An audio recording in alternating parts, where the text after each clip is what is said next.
तो आज का हमारा ये विश्लेषण आधारित है के.एस. चालम की किताब पर और इसमें हम बात करने वाले हैं मॉडर्न इंडिया के एक आर्किटेक्ट डॉक्टर बी.आर. अम्बेडकर के बारे में। हम उनकी सोच, उनके विचारों की दुनिया में थोड़ा और गहरा उतरेंगे और ये समझने की कोशिश करेंगे कि उनके लिए असल में शिक्षा का मतलब क्या था और सबसे ज़रूरी, ये आज हमारे लिए इतना मायने क्यों रखता है। तो चलिए एक बहुत ही बेसिक सवाल से शुरू करते हैं। सोचिए ज़रा, शिक्षा का असली मकसद क्या है?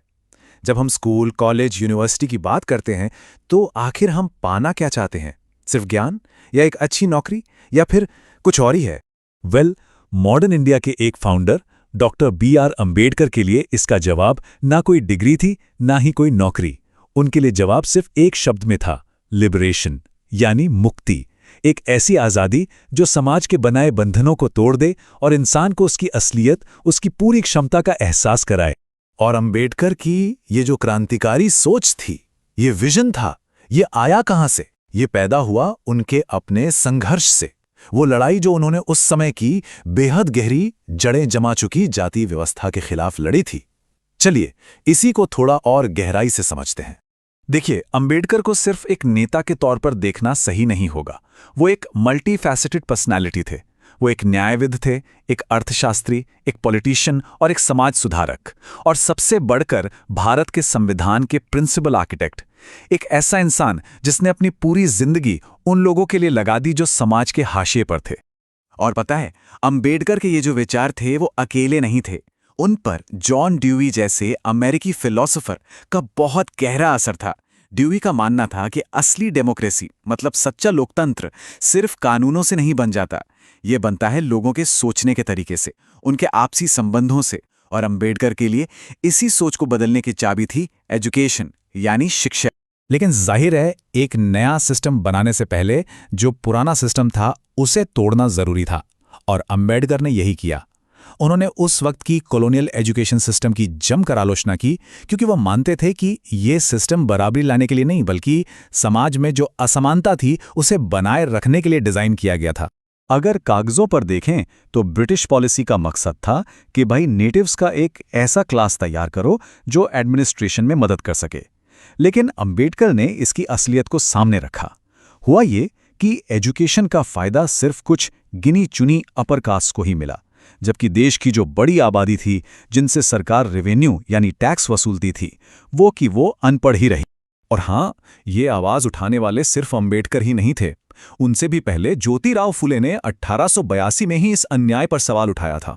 तो ये समझना जरूरी है कि अम्बेडकर की आवाज असल में भारत में एजुकेशनल जस्टिस के लिए चल रहे एक बहुत बड़े और पुराने आंदोलन का ही एक हिस्सा थी। लेकिन अम्बेडकर की खासियत ये थी कि वो सिर्फ आलोचना करके रुक नहीं जाते थे। वो एक विजन भी देते थे, वो निर्माण भी करते थे। उन्होंने सिर्फ प्रॉब्लम नहीं गिनाई, बल्कि एक सोल्यूशन भी सामने रखा। एक ऐसी मॉडर्न यूनिवर्सिटी का पूरा ब्लूप्रिंट तैयार किया जो सच में लोगों को लिबरेट कर सके, मुक्ति दिला सके। और ये देखिए, एक यूनिवर्सिटी के लिए उनके 9 मकसद, ये सिर्फ कोई लिस्ट नहीं थी, ये एक तरह का मैनिफेस्टो था। वो एक ऐसी यूनिवर्सिटी चाहते थे जो रट्टा मारने पे नहीं, बल्कि क्रिटिकल थिंकिंग यानी आलोचनात्मक सोच पर जोर दे।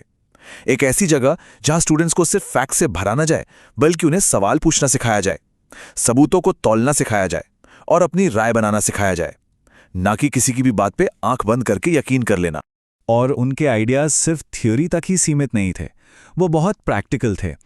उन्होंने यूनिवर्सिटीज़ को ज़्यादा एफिशिएंट और सबके लिए एक्सेसिबल बनाने के लिए कई सुझाव भी दिए, जैसे कि टीचिंग रिसोर्सेज को पूल करना, मतलब साझा करना, और सबसे ज़रूरी यूनिवर्सल एजुकेशन के लिए सरकारी फंडिंग पर जोर देना। तो अब सवाल उठता है कि ये सब बड़ी पिक्चर में कहाँ फिट होता है?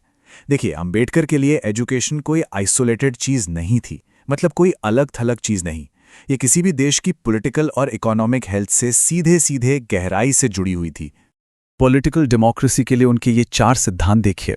इन सब में एक बात कॉमन है, इंडिविजुअल यानी व्यक्ति सबसे ऊपर है, उसकी आज़ादी, उसके अधिकार सबसे ऊपर हैं। उनका मानना था कि स्टेट का काम लोगों को कंट्रोल करना नहीं, बल्कि उनके अधिकारों की रक्षा करना है। और इसके लिए क्या ज़रूरी है?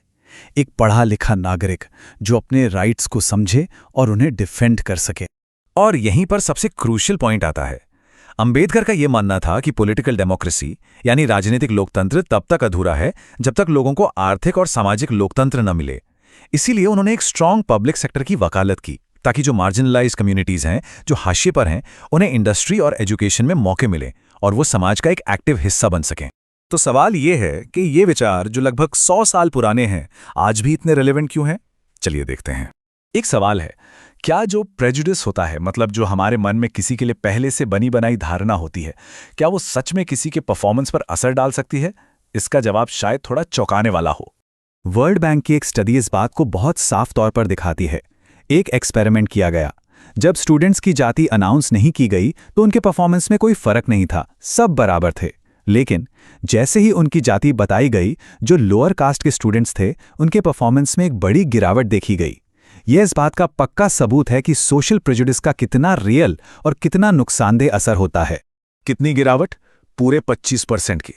मतलब सिर्फ उनकी जाति को सामने लाने भर से उन स्टूडेंट्स ने 25% कम पजल्स सॉल्व किए। इससे यह साफ पता चलता है कि भेदभाव सिर्फ एक सोच या एक आइडिया नहीं है, इसका लोगों की काबिलियत पर एक सीधा और जिसे हम नाप सकते हैं वैसा असर होता है।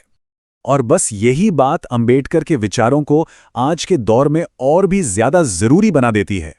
ग्लोबलाइजेशन और शिक्षा के प्राइवेटाइजेशन के इस जमाने में ये खतरा हमेशा बना रहता है कि एजुकेशन सबके लिए एक पब्लिक गुड होने की बजाय कुछ लोगों के लिए एक कमोडिटी, एक चीज बनकर रह जाए।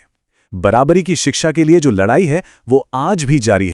और आखिर में अंबेडकर का ये पावरफुल कोट उनकी पूरी सोच को, उनके पूरे विजन को समेट देता है। वो मानते थे कि पॉलिटिकल डेमोक्रेसी को आखिर में इकोनॉमिक और सोशल डेमोक्रेसी तक पहुंचना ही होगा, नहीं तो उसका कोई मकसद नहीं है, कोई भविष्य नहीं है। मतलब लोकतंत्र सिर्फ वोट डालने तक नहीं रह सकता, उसे लोगों की रोजमर्रा की जिंदगी, उनके आर्थिक मौकों और उनके सामाजिक रिश्तों तक पहुंचना ही होगा। और ये हमें आज के एक बहुत बड़े सवाल पर लाकर खड़ा कर देता है।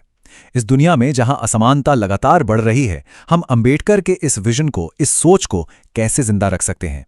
हम ये कैसे सुनिश्चित करें कि शिक्षा कंट्रोल का एक जरिया ना बनकर मुक्ति का, लिबरेशन का एक जरिया बनी रहे?